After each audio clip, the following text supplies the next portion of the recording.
मधुसूदन जी ओझा व्याख्यान माला में ओझा ग्रंथमाला के तृतीय पुष्प 10 वाद रहस्यगत अपरवाद पर अपने विचार आपके सम्मुख रखूंगी। अभी मैं सुन रही थी कि प्रोफेसर संतोष कुमार जी ने अपने बीज वक्तव्य में बहुत अच्छे तरीके से बहुत सारे बिंदुओं को रख दिया, जिनको मैंने अपने शोधालेख में अंकित किया था। तो हो सकता है पुनरावृत्ति कहीं हो जाए, वैसे मैं उन्हें छोड़ते हुए अपनी बात रखती हूँ। पंडित मधुसूदन जी ओझा पीढ़ियों से चली आ रही विद्वत परंपरा संपन्न परिवार में जन्मे। शास्त्रीय तथा दार्शनिक विषयों की व्याख्या तदनुरूप ही करते थे। आद्यंत स्वरूप का अवलोकन करने से तथा ओझा जी के अन्यत्र प्रतिपादित विचारों से ज्ञात होता है कि पर शब्द से अव्यय पुरुष का ग्रहण किया गया है। इस पर को स्वीकार न करने के कारण ही यह वाद अपरवाद कहलाता है। मानव जाति के सांस्कृतिक इतिहास के संबंध में भी ओझा जी का अपना विशिष्ट मत है। उनके अनुसार आदि युग वन्य युग था, जिसमें सभ्यता व संस्कृति का कोई विकास नहीं हुआ था। विज्ञान युग, जैसा कि अभी आपने बीज वक्तव्य में बताया था कि इस युग के विशिष्ट विद्वान साध्य देव कहलाए। साध्य देवों ने विज्ञान में बहुत उन्नति की। इस युग को मणिजा युग कहते हैं। त्रेता युग में यज्ञ का बहुत विस्तार हुआ। ओझा जी यज्ञ की प्रक्रिया को एक विशिष्ट विज्ञान युग कहते हैं, जिस प्रक्रिया के अंतर्गत एक निश्चित परिमाण में एक निश्चित विधि से निश्चित पदार्थों को मिलाने से मनचाहे नवीन पदार्थ प्राप्त किए जा सकते हैं। इन वैज्ञानिकों में भी अनेक संप्रदाय थे। पंडित ओझा के अनुसार इन्हीं संप्रदायों का संकेत ऋग्वेद के अपरवाद ग्रंथ में प्राप्त है। 5 जो वाद हैं अपरवाद का वर्णन इनमें है: लोकायतवाद, परिणामवाद, यदृच्छावाद, नियतिवाद, प्रकृतिवाद। इन शीर्षकों के अंतर्गत अपरवाद का वर्णन किया गया है। अपरवाद को स्वभाववाद भी कहते हैं। इसके विचारक यानी स्वभाववाद के विचारक भूत चिंतक कहलाए। स्वभाववाद 4 रूपों में विभक्त है, 4 रूपों में आगे विकसित हुआ है। स्वभाववादस्य गतिर् चतुर्धा। पहला जो इसका वाद है, पहला जो रूप है, वो है विषयावतार रूप लोकायत अधिकरण। पूर्व युग में बृहस्पति ने इस वाद का प्रवचन किया और चार्वाक ने इसको प्रकट किया, पल्लवित किया। इस वाद में स्वभाव का प्रतिपादन है, अर्थात जो जैसा है सब कुछ स्वभाव से प्रवृत्त। वायु, तेज, जल और पृथ्वी, ये 4 ही तत्व हैं। स्वभाव ही इनके संयोग और वियोग में हेतु हैं। इन्हीं से विज्ञान घन की उत्पत्ति और नाश होता है, अर्थात ना कोई प्रेत्य संज्ञा, ना कोई गति, देह के अतिरिक्त कोई आत्मा नहीं है। स्वभाव को ही कुछ लोग परिणाम, कुछ यदृच्छा, कुछ नियति और कुछ पौरुषी प्रकृति कहते हैं। स्वभाववाद इन्हीं 4 रूपों में विकसित हुआ है। द्वितीय जो रूप है इसका, वह है परिणामवाद अधिकरण। स्वभाव स्वतः परिणाम गति वाला होता है। सभी भाव स्वभाव से होते हैं, जैसे अग्नि की ज्वाला में ताप और प्रकाश, जल में शैत्य, अन्न एवं जल से तृप्ति, कांटों में तीक्ष्णता, पशु पक्षियों में विचित्र भावों की उत्पत्ति, बेर में एक सीधा एक टेढ़ा कांटा, फलों में मार्ग न होने पर भी कीड़ों का होना, श्वेत हंस, हरे तोते, रंग बिरंगे मयूर, सब कुछ स्वभाव से होता है। निष्कर्ष है कि विश्व का विभिन्न भागों में परिगणन स्वभाव से ही होता है। स्वभाव अनतिक्रमणीय है।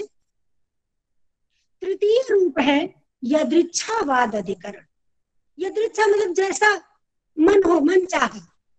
अभिसंधि एक शब्द है, पारिभाषिक शब्द है इस माने ओझा जी का, जिसका अभिप्राय है फल प्राप्ति के उद्देश्य से की जाने वाली प्रवृत्ति, उसके बिना ही फल प्राप्ति, जैसे विभावना अलंकार में भी होता है, के बिना ही फल प्राप्ति का स्वतः हो जाना यदृच्छा है। इस वाद के अनुसार ना कोई नियति, ना कोई हेतु और ना कोई हेतुमान, सब कुछ पूर्णतया आकस्मिक। एक काकतालीय न्याय है काव्य शास्त्र में, ताल से काक को लगे आघात के समान सुख दुख भी अतर्कित रूप से आने के कारण विचित्र हैं। स्वच्छ आकाश से अकस्मात बादल, स्वच्छ बादल से अकस्मात बिजली, आकाश से अकस्मात लोहा पत्थर आदि की वर्षा, बिना कारण के ही प्रत्यक्ष कार्य अर्थात सब कुछ यादृच्छिक। चतुर्थ रूप जो है वो है नियतिवाद अधिकरण। नियति के दो अर्थ हैं, भाग्य एवं नियम। जैसे तिलों में तेल सार्वभौम सनातन तथ्य है, काल विशेष और देश विशेष से कोई संबंध नहीं, यह नियति है। और यह विश्व इस नियति से नियत है। इस समय सूर्योदय, इस समय चंद्रोदय, सब कुछ नियति से नियत है। ईश्वर अणु भी नियति के वश में है। जब जो जितना जैसे, बहुत अच्छा लगा मुझे, तब वह उतना वैसे सब कुछ नियत, सभी भाग नियत हैं, इसलिए नियति एक पृथक कारण है। चौथा है इसका प्रकृतिवाद अधिकरण। इसके अंतर्गत पुरुष जो आत्मा तत्व जैसा सांख्य दर्शन में भी है, पुरुष स्वयंभू एवं गुणाकर है। पुरुष में गुण अयुत सिद्ध माने गए हैं। अयुत सिद्ध भी जिसमें कि एक अविनश्यत अवस्था में दूसरे पर आश्रित ही रहता है, वो अयुत सिद्ध होता है। तो अयुत सिद्ध माने गए हैं, यानी एक के पृथक होते ही अस्तित्व को खो देने वाले। जो आध्यात्मिक पुरुष है वही आधिदैविक पुरुष है। दोनों का अवच्छेदक, एक में द्विरूप भेद का कारण यह आधिभौतिक तीसरा पुरुष है। गुण ही उस पुरुष में विकृत परिणाम रूप होकर अवस्थान्तर को प्राप्त होते हैं। गुण का आश्रय पुरुष विकृत नहीं होता, अपितु सभी प्रकार की विक्रियाएं गुणों में ही होती हैं। वह न तो विक्रिया को प्राप्त होता है और न ही वह करता है। फिर भी अहंकार विमूढ़ आत्मा मैं करता हूं इस प्रकार का गहन अभिमान रखता है। आत्मा में आकस्मिक रूप से काल, स्वभाव और कर्म उत्पन्न हो जाते हैं। काल से गुण व्यतिकर, स्वभाव से गुण परिणाम होता है। इनमें जो कर्म है उससे महदादि सर्ग होते हैं। निर्गुण पुरुष में तो स्वभाव, काल और कर्म कुछ भी नहीं है। निर्गुण पुरुष स्वभावातीत, कालातीत और कर्मातीत यानी इन तीनों से परे है। यह तीनों गुण ही समुदित रूप में प्रकृति है, अर्थात त्रैगुण्य ही प्रकृति है। लेकिन यहाँ पर भी एक चीज ध्यान देने योग्य है कि गुण त्रय की यदि साम्य प्रकृति है, यानी कोई एक दूसरे को विक्षुब्ध नहीं कर रहा है, तो इसका जो साम्य है वो प्रकृति है और गुण त्रय का जो वैषम्य है वही महत है। इनमें सत्व रज तम जो 3 गुण है, सत्वम लघु प्रकाशकम इष्टम उपष्टम्भकम चलम चरज है, ये सांख्य कारिका में कारिका भी है। तो जो सत्व गुण है वह भूमा और सुख युक्त है, रजोगुण अल्पता और दुख युक्त है, और जो तमोगुण है स्तंभ और मोहन वृत्ति वाला प्रवृत्ति वाला है। विशिष्ट रूप वाला पुरुष ही महान है। पुरुष का अविशेष से विशेष रूप में आना महान है। यही सृष्टि का बीज है। इस महान की प्रथम सृष्टि अहंकार 3 भागों में विभक्त है, द्रव्य रूप, ज्ञान रूप और क्रिया रूप। जो महान आत्मा है वही अहंकार कहा गया है। प्रज्ञा यानी ज्ञान, बल अर्थात क्रिया और अर्थ यानी द्रव्य रूप भावों से जो भाव कभी अहम के बिना नहीं रहते हैं, ऐसे भावों के स्वरूप निष्पत्ति पाया हुआ वह विषयवान अहंकार प्रवृत्ति के साथ ही अश्व की भांति व्याप्त हो जाता है। इन गुणों में से सत्वगुण दृष्टा या विषय के रूप में और तमोगुण दृश्य या विषय के रूप में, यानी और जो रजोगुण है वह दृष्टा में दृश्य के प्रतिबिंबन का सूत्र है। जहां पर सत्व और रज दोनों मिले हैं। ज्ञान, क्रिया, द्रव्य संभूत विशेष ही अहंकार है। अतः 3 सर्ग तेज यानी रजोगुण प्रधान, भूत यानी तमोगुण प्रधान और दैवत यानी सत्वगुण प्रधान, ये 3 सर्ग हैं। इस प्रकार से पहला हो गया भूत सर्ग जो तमोगुण प्रधान है, इंद्रिय सर्ग जो रजोगुण प्रधान है और दैव सर्ग जो सत्वगुण प्रधान है। इन्हीं तीनों सर्गों से 3 तन्मात्र सर्ग उत्पन्न हुए।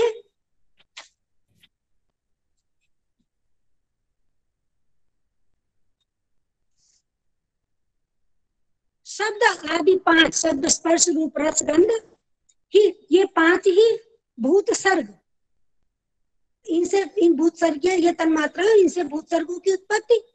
10 इंद्रियां वो इंद्रिय सर्ग कहलाता है। 10 इंद्रियों में भी ज्ञानेन्द्रियां, कर्मेंद्रियां, ज्ञानेन्द्रियों में वाक, कर, पाद, उपस्थ और पायु, और कर्मेंद्रियों में श्रुति, घ्राण, जिह्वा, दृक् और त्वक, ये इंद्रियां हैं।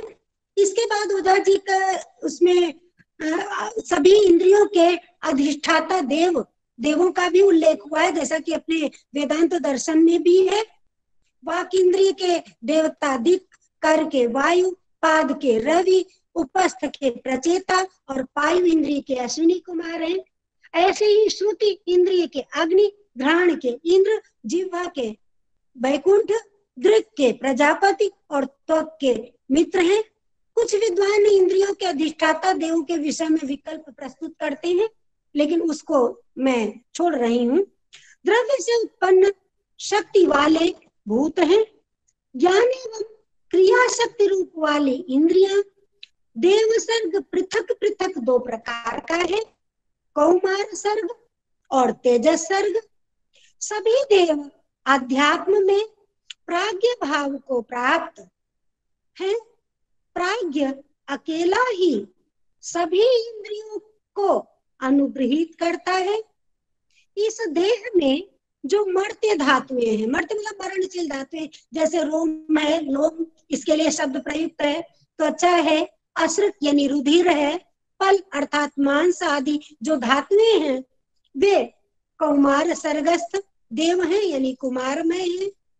अध्यात्म अधिदैवत में कौमार सर्गस्थ देव 2 प्रकार के हैं, मर्त्य और अमृत। कौमार सर्ग से संबद्ध मर्त्य उत्पाद विनाश भावानुगत होने से मर्त्य है, और इसी के विपरीत उत्पाद विनाश भावानुगत न होने से अमृत है। अधिप्रज्ञ या अध्यात्म में जो तन्मात्राएं हैं उनसे द्विलोक में 5 देव हैं। आदि प्राण मात्राओं से 5 अंतरिंद्रियां, आदिभूत आकाश आदि पंच महाभूत, अहंकार के भूत विभाग से भूत सर्ग, तेजस विभाग से इंद्रिय सर्ग और वैकारिक भाग से दैवत सर्ग की उत्पत्ति हुई है। शब्दादि सूक्ष्म भूत के एक एक के उत्तरोत्तर योग से स्थूल भूत की उत्पत्ति होती है, यही अनुग्रह सर्ग है। एक एक के उत्तरोत्तर वृद्धि से क्या अभिप्राय है? आकाश, वायु, अग्नि, जल, पृथ्वी। आकाश में केवल शब्द, वायु में शब्द स्पर्श, अग्नि में शब्द स्पर्श रूप, जल में शब्द स्पर्श रूप रस और पृथ्वी में शब्द स्पर्श रूप रस गंध, ये 5 गुण होते हैं। आकाश में किसी अन्य सूक्ष्म भूत का गुण नहीं है। पंच महाभूतों में मुख्य में स्थावर, तिर्यक में पशु पक्षी और सुकृत में मनुष्य, यानी पंच महाभूतों से ये त्रिविधा सर्ग चलता है, प्रवृत्त होता है। मुख्य सर्ग में तृण, गुल्म, विरुद्ध, लता, औषधि और वनस्पति बहुत सूक्ष्म विवेचन किया गया है अपरवाद में। तृण यानी घास फूस, गुल्म यानी पौधे झाड़ झंकार, विरुद्ध यानी भूमि पर फैलने वाली जो वल्लरी लताएं हैं, लता जो किसी ऊंचे वृक्ष का आश्रय लेकर ऊपर की ओर बढ़ती है, औषधि बहुत सुंदर कि जो फल पाक के साथ ही पक कर कट जाती है, जैसे तिल आदि जो फसलें है, गेहूं है, चावल है। और औषधि सपुष्प जो वृक्ष है, और वनस्पति में सपुष्प वृक्ष आते हैं। तिर्यक योनि, 1 सफ वाले, 2 खुर वाले, 5 नख वाले और पंखों वाले यानी पशु पक्षी इसके अंतर्गत आते हैं। तो ये जो त्रिविधा सृष्टि है ये पंच महाभूतों से प्रवृत्त होती है। इस प्रकार से कुल 9 सर्ग प्रसिद्ध हैं। 2 महान अहंकार, 3 तन्मात्र इंद्रिय वैकारिक, 1 महाभूत और 3 मुख्य तिर्यक और सुकृत। ये जो 9वां सर्ग है यही कुमार सर्ग है। शरीर में धातुओं का सर्ग है। ये धातुएं तीनों में, ये धातु जो है तीनों में होते हैं, यानी तीनों सर्गों में होते हैं। सर्ग क्या है? संचर, सर्ग या सृष्टि, यानी किसी का भी प्राकट्य जो है इसके लिए शब्द है संचर, सर्ग या सृष्टि ही प्राकट्य है। और प्रतिसंचर, प्रतिसर्ग या लय ही प्रलय है। तो इस प्रकार से एक बार इसको मैंने संक्षेपीकरण करते हैं कि कितने प्रकार की सर्गों का उल्लेख अपरवाद में है। पहला गुणत्रय के सामने से, उससे उत्पन्न महत सर्ग, महत सर्ग से उत्पन्न अहंकार सर्ग, अहंकार सर्ग से उत्पन्न मात्रा सर्ग, मात्रा सर्ग से उत्पन्न अनुग्रह सर्ग और अनुग्रह सर्ग से धातु सर्ग। इस क्रम का उल्लेख अपरवाद में किया गया है। और इस प्रकार से अपरवाद का अध्ययन करके जो मुझे प्राप्त हुआ वो मैं आपके सामने केवल पढ़कर रख सकी हूँ, क्योंकि जो ओझा जी का ग्रंथ है उन्होंने मुझे बहुत, ओझा जी के व्यक्तित्व ने ही मुझे बहुत प्रभावित किया है। यद्यपि यह संगोष्ठी अपरवाद विमर्श पर है, लेकिन फिर भी मैं लोग संवरण नहीं कर पा रही हूँ और केवल एकमात्र संस्मरण जो है वो मैं जरूर रखना चाहूंगी। वो इस प्रकार से है कि एक बार की बात है कि लंदन में स्थित इंडिया ऑफिस लाइब्रेरी के अध्यक्ष विद्वद्वर मिस्टर टोनी भी थॉमस साहब के साथ पंडित जी से मिलने आए। विनोदी स्वभाव के थॉमस जी ने ओझा जी से कहा कि सुनता हूँ कि लक्ष्मी सदा मधुसूदन के साथ रहती है, परंतु आपको यहाँ अकेला ही आया हुआ देख रहा हूँ। आप तो विद्वान हैं और विवेकी हैं, लक्ष्मी को साथ क्यों नहीं लाए? प्रत्युत्पन्न मति आशु कवि, जिन्होंने न जाने कितनी समस्याओं का समाधान किया है, इनके व्यक्तित्व पर कभी अवश्य पढ़े, जो लोग इससे जुड़े हुए हैं निश्चित रूप से प्रभावित होंगे। तो उन्होंने क्या उत्तर दिया, देखिए, सरस्वती के लालन पालन में मधुसूदन की विशेष रुचि देखकर, क्योंकि ऐसा माना जाता सरस्वती लक्ष्मी एक साथ नहीं रहती, तो उन्होंने कहा सरस्वती के लालन पालन में मधुसूदन की विशेष रुचि देखकर वह रूठी सी यहाँ चली आई है, उसी को मनाने के लिए ही तो यहाँ मधुसूदन आया है। मुझे उनके जीवन के अन्य संस्मरण भी बहुत अच्छे लगे, कभी अवसर मिला तो अवश्य रखूंगी। और अंत में मैं शंकर शिक्षायतन नई दिल्ली को हृदय की गहराइयों से साधुवाद देती हूँ कि ऐसे विषयों पर भी व्याख्यान माला आयोजित कर रहा है। यह प्रकोष्ठ एक अत्यंत महत्वपूर्ण व्यक्तित्व कृतित्व को प्रकाशित करने की दिशा में अग्रसर है। पंडित मधुसूदन ओझा जी के जीवन चरित्र पर भी कोई व्याख्यान हो, अच्छा होगा।